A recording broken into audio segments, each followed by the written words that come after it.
Welcome back to Cooler Loves Comic Books. For this episode, I'm going to tell you about Gizmo by Michael Dooney. When I was a kid growing up reading comic books, this was my favorite character, this was my favorite book. He's got this logo kind of like with a sour face on it. I cannot tell you how many notebooks that I drew that on the back of. It's probably all of it. I love Gizmo, I love Fluffy, his counterpart. I love the ship Soto. I love these comics. I read them over and over and over again.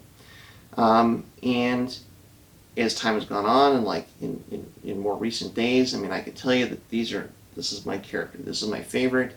But the details as far as why became pretty darn fuzzy to the point where, like, I don't think I could have told you, a couple months ago, any real solid details about the story. I mean, I knew who Gizmo was. I knew Fluffy. I knew Soto. But I couldn't remember any of the details. And I realized, well, hey, if it's that fuzzy, that means it's time to dive back into it. And so that's what I did. I mean, if I had to kind of explain to you what the characters were, Gizmo, if you took a character that's one part Groucho Marx, one part Han Solo, pushed them together, made him a robot, and then didn't write him as a robot, that's Gizmo. It's this crazy combination that you might think, how could it work? But it's just so brilliant. You've got Fluffy, who is is polar opposite to Gizmo as possible. I mean, he's this big fluffy furry guy, looks super cuddly, but he's the heavy, he's the muscle, he's the military badass, which is not what you would expect. And reading some of the things that Michael Dooney's posted on Instagram recently, he's mentioned that he wanted Fluffy to be as much of an opposite as Gizmo as possible, and that's exactly what he is. And then Soto is this really cool ship, which is like this merging of a spaceship and a semi-truck, but he's also the last of the thinking ships. He's over 1,000 years old.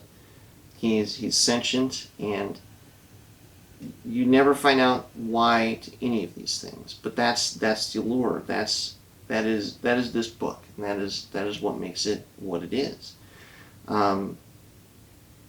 So we're going to dive into that. Real quick, just at the beginning, I will say, if you like this channel, if you like the content that I'm putting out, please drop a like and subscribe to the channel. It really helps out a ton. More than anything, it just helps ensure that other people will find this and hopefully let the channel grow. So really appreciate a like and subscribe, and really appreciate you following the channel. It's great. But yeah, so I mean, those dichotomies, that is what makes Gizmo so good and so much fun to write. I mean, it's worth mentioning too, right at the top, that Gizmo is written and drawn by Michael Dooney. It is a one creator book. He does everything, which is pretty rare and I think significant. And it's cool because it's a singular voice. You've got the artist and writer who's the same person, all going in the same direction. And it's so much fun. So like the 6 issues with Mirage. If you're gonna read any of them, if you can find any of them, if you can find 1, 2, and 3, that is your perfect jumping off spot. And if you can find 4, 5, and 6, great. But 1, 2, and 3 is definitely the best place to start for obvious reasons. But it's a really good introduction to the character, and especially 2 and 3. 2 and 3. Issues 2 and 3, that is the only 2-part story. Every other issue of Gizmo is a self-contained story. So 4, 5, 6, those are all individual stories that don't really overlap, other than you've got Gizmo and Fluffy and Soto. Issue number 1 is a really good introduction to all the characters, and it's a lot of fun, and it really gives you a sense of Michael Dooney as a writer. I mean, you obviously, he's drawing it, but you hear his voice as the narrator as well, and that's a lot of fun. Issues 2 and 3 is a really broad story. It's the broadest story that he tells. He leans into the comedy aspect the hardest, I think, in 2 and 3. And that's where I say Groucho Marx, and you might have a hard time seeing that in other issues, but in 2 and 3, I think it comes through the most clear, and it's the most fun. There's some really good lines in this book, or in these 2 books. And the artwork is worth mentioning. These are all black and white books. These are published by Mirage in, I think, 85, 86, 87. in that range. Um, 86, 87. Yeah, actually March, July of 87. So there was a big black and white boom in comics in this time, and in part it was because of cost savings. You don't have to deal with all of the issues of color and whatnot. You could just black and white print it easy. But that is not why. I mean, I don't I don't think there was simplicity was a choice for the black and white of the Gizmo books. The detail and how much Michael Dooney just leans into the black and white medium and what you can do with that. It just goes off the charts. And especially in 2 and 3, it's a really broad story. I mean, what he does with the darks, kind of the negative space, it's really cool. It's fun to look at. I mean, I know one of the reasons that I loved these when I was a kid is, I mean, just you flip through the pages and just stare at them. I mean, there's so much amazing artwork to just look at. That's enough of a reason to grab them. Issue number 5 here is probably, other than the first 3, my favorite because it's an homage to The Wizard of Oz. How do you roll characters from a futuristic sci-fi space drama into The Wizard of Oz? Well, you can do it the way that Michael Dooney did it, and it's brilliant and it's a lot of fun. I mean, it's a cool story. That's what's so amazing when you have the writer and the artist and he's doing it all, and they're all so fun. Issue number 6 here is an homage to Space Ghost with the Crimson Spectre there that you see on the cover. It's a fun nod. It's a fun homage to that character. You can tell that he loves it, and it's a fun way to roll his characters into something like that story. It's fun. They're all great reads. And like I said, they're readily available. The print run on number 1, I think, was huge at the time. I want to say it was 100,000, maybe a little bit more. I mean, there's a lot of these books out there. Most likely, your local comic book store has got at least 1, 2, and 3, maybe all 6 of these books. So if I've said anything to this point that's grabbed you, you should absolutely head out, go to your local comic book store, or seek these books out and read them. They're well worth a read. The art is amazing. Now after these was Gizmo the Fugitive. Now, so with Mirage, that was Eastman and Laird, and Michael Dooney worked with Peter Laird on the Gizmo the Fugitive. So the Fugitive is one of the original characters that they were working on in conjunction with the Turtles. He appears in some of the very early Turtles books. And then later on, and I think it was 88, 89, Michael Dooney and Peter Laird did a collaboration with the Fugitoid story, and they kind of rolled Gizmo and Fluffy into the Fugitoid story that Eastman and Laird had kind of toyed with, originally bringing the Turtles into, but never used. And so that's where Gizmo and the Fugitoid comes from. And what's cool about Michael Dooney is he just keeps getting better and better. All of these are great books. All of these are worth a read. But you get into Gizmo and the Fugitoid, and the artwork is even better still. There's some 2-page spreads in the Gizmo and the Fugitoids that are awesome. The detail in Gizmo and the Fugitoid is just, to me, it's mind-blowing. I could not draw it to save my life. I'm not an artist. I wish I was, but I'm not. But I mean, the Gizmo and the Fugitoid stuff truly blows me away, just from a detail standpoint. And it's a really good story. I mean, that's where the first one where he started working with Peter Laird, because they're kind of repurposing the story. It's a great story, and it all works so well. So you've got to check all that out. Gizmo and the Fugitoid also, there's a lot of them out there. You should not have trouble finding them, I don't think. And if I've grabbed your attention, you should check those out. Now, if you really want to go down the rabbit hole, the story of Gizmo, like I've told you what is cool and why you should read it, but Gizmo itself and Michael Dooney and his characters, there's a cool story there also. So if you really want to go down the rabbit hole, you should check out all of the Gizmo stuff, which is, like, these are all the full published books, but there's a lot of, like, cameos or small inclusions in a lot of other books. I found a TMNT blog, actually, that the gentleman who wrote that also was a Gizmo fan, and he actually put up a list of all of the Gizmo appearances, and so I'll link to that in the description. You should absolutely check that out if you want to. If you go out and you find some of the Gizmo books, you like it, and you want to read it all. That's the best list of where to go, because there's a ton.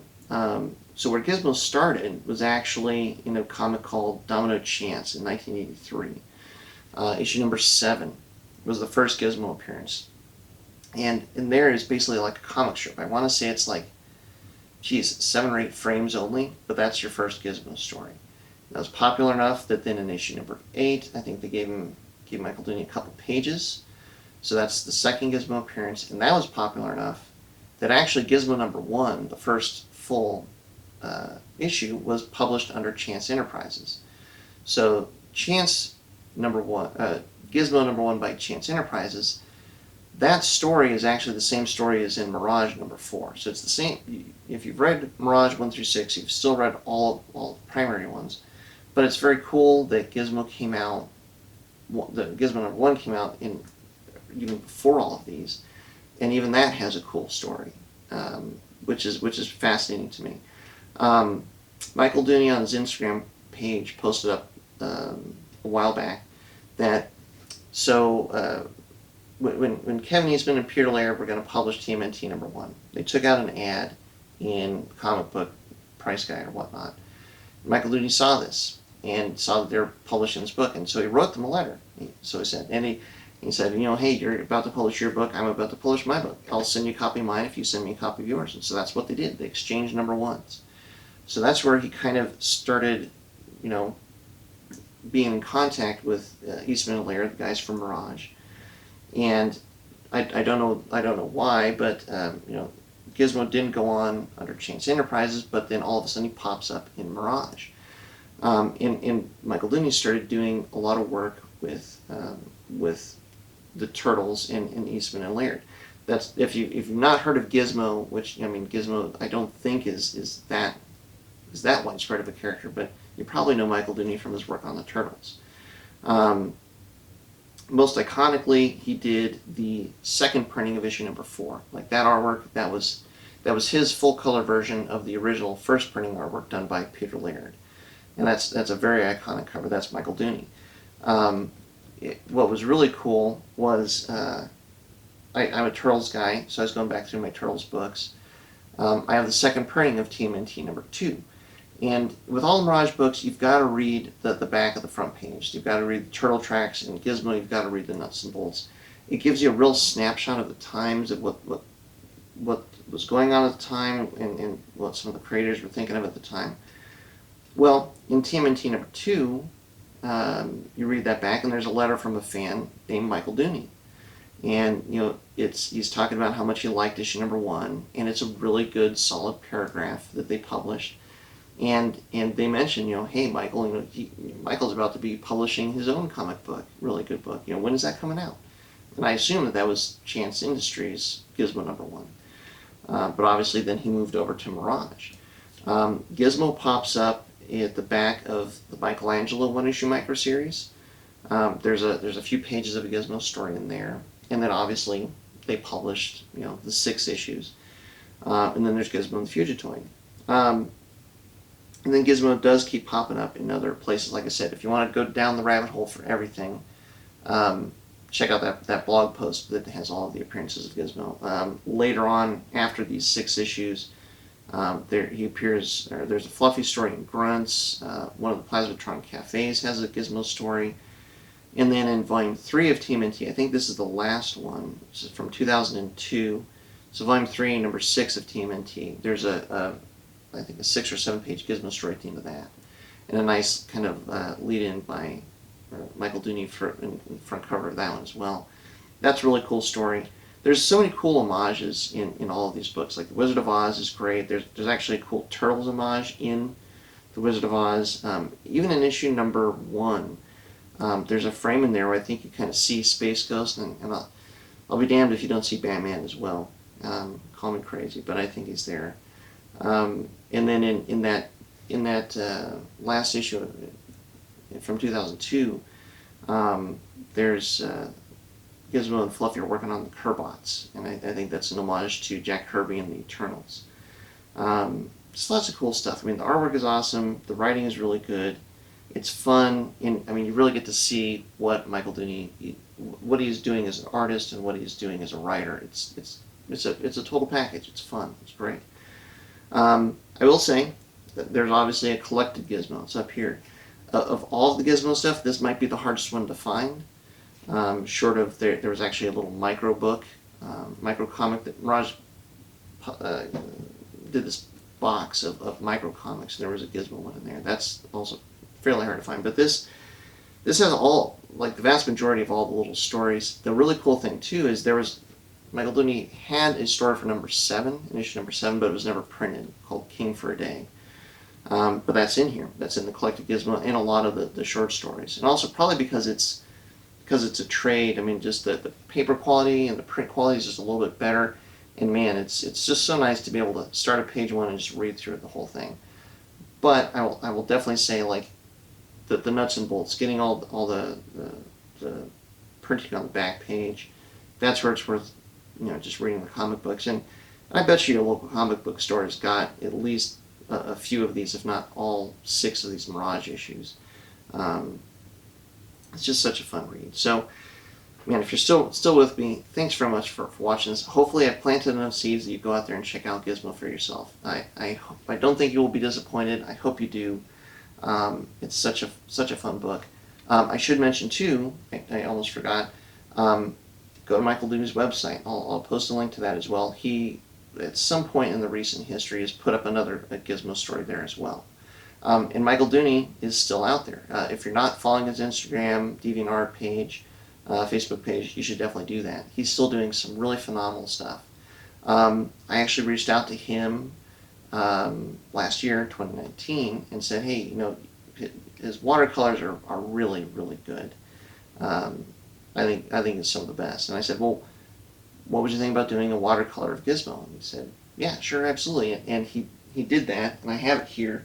I have to mention it because if you've looked at the icon on my YouTube page currently, it's basically a frame of this. I'll get a better picture so you can see it, but this phenomenal watercolor of Gizmo and Fluffy, and Soto's in the background there too. Man, just such a phenomenal piece of work. Like I said, if you're not following him, you've got to. He's doing some really cool stuff, and it's still available, still doing things with Gizmo. So yeah, I just love this character, and I hope you check him out. That's it. That if nothing else, I just hope you read one of these books. If you have to read only one book, read number 1. If you can read only 2 books, read 2 and 3, I would say. And I'd be surprised if you don't read more from there. So yeah, thanks so much for watching. As I said, if you can, head out there and support your local comic book store. That'd be awesome. And yeah, I'm gonna go off. I'm gonna read some more comic books, and you should do that too. So thanks very much for watching. Really appreciate it, and we'll catch you on the next one.